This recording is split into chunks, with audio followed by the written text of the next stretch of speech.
Hello বন্ধুরা, নতুন একটা ভিডিওতে তোমাদেরকে স্বাগতম। বুলেট ষড়যন্ত্র ধারাবাহিকের আজকের পর্বে দেখা যায় যে গুন্ডাদের হাত থেকে সরোজকে বাঁচানোর পর তাকে নিজের গাড়িতে তুলে নেয় রণ।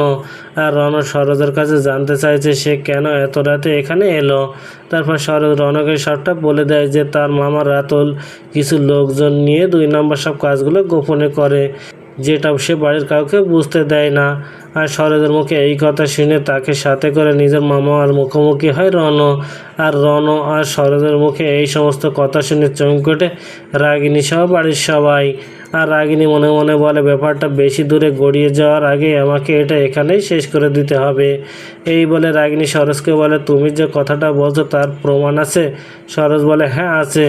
তারপর সরোজ তার ব্যাগ থেকে সেই ফোন বের করতে গেলে সেটা দেখে তার ব্যাগে নেই। আর তখন বাড়ির সবাই সরোজকে উল্টো বকাঝকা করতে থাকে।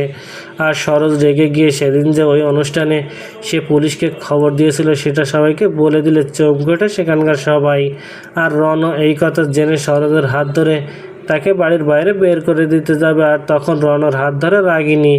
তাহলে কি এবার সব সত্য জেনে যাওয়ায় প্ল্যান করে সরোজকে বাড়িতে রেখে দিয়ে তার বাবা মায়ের মতো তাকেও শেষ করে দেবে রাগিনী চ্যাটার্জি? তো বন্ধুরা, কি ঘটতে চলেছে গল্পে এবার জানতে হলে আমাদের সাথেই থাকুন। ধন্যবাদ।